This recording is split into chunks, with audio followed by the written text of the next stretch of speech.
पहला पाठ प्रेरित चरित 1 वचन 1 से 11। थियोफिलुस, मैंने अपनी पहली पुस्तक में उन सब बातों का वर्णन किया जिन्हें ईसा उस दिन तक करते और सिखाते रहे जिस दिन वह स्वर्ग में आरोहित कर लिए गए।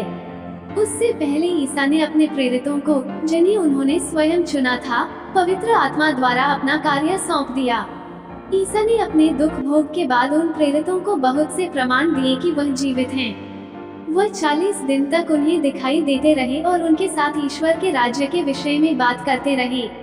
ईसा ने प्रेरितों के साथ भोजन करते समय उन्हें आदेश दिया कि वे यरूशलेम नहीं छोड़ें, बल्कि पिता ने जो प्रतिज्ञा की उसकी प्रतीक्षा करते रहें। उन्होंने कहा, मैंने तुम लोगों को उस प्रतिज्ञा के विषय में बता दिया है। यूहन्ना जल का बपतिस्मा देता था, परंतु थोड़े ही दिनों बाद तुम लोगों को पवित्र आत्मा का बपतिस्मा दिया जाएगा। जब वे ईसा के साथ एकत्र थे तो उन्होंने ये प्रश्न किया, प्रभु, क्या आप इस समय इस्राएल का राज्य पुनः स्थापित करेंगे?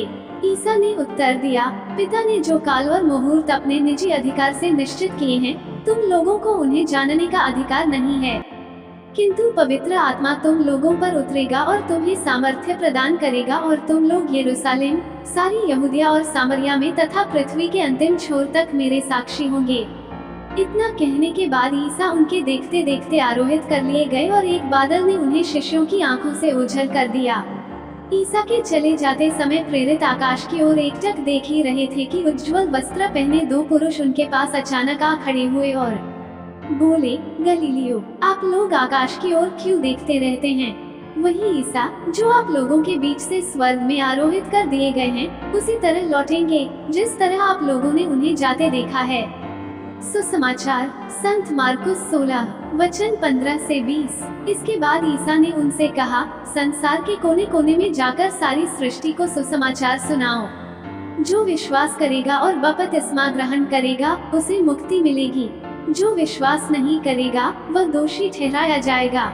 मनन चिंतन। शिष्यों के मिशन हेतु दी गई यह अंतिम आशीष प्रेरित चरित्र में वर्णित घटनाओं का सारांश पेश करती है, जहां पर हम प्रेरितों के मिशन कार्य में पवित्र आत्मा की शक्ति को क्रियाशील देखते हैं।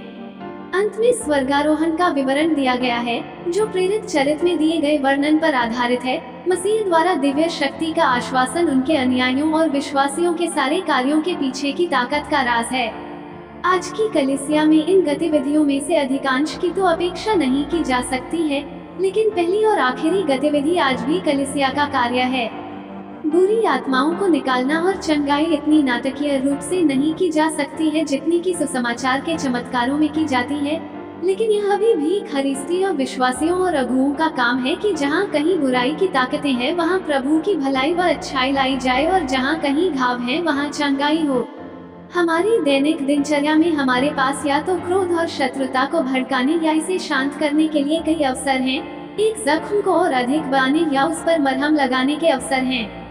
भलाई को चुनने में हमारी विफलताओं से हम ये जानते हैं कि ऐसे कार्य मसीह के आत्मा के कार्य हैं, अर्थात बिना पवित्र आत्मा की अगुवाई के हम ऐसा करने में सफल नहीं हो सकते। आइए हम शिष्यों की तरह पवित्र आत्मा के नए अभिषेक के लिए खुद को तैयार करें, ताकि हम भी उनकी तरह प्रभु यीशु के मिशन आदेश का पालन करते हुए समस्त संसार में उनके गवाह बन जाएं, खासकर अपने ही परिवेश व स्थानीय समाज में। आमीन।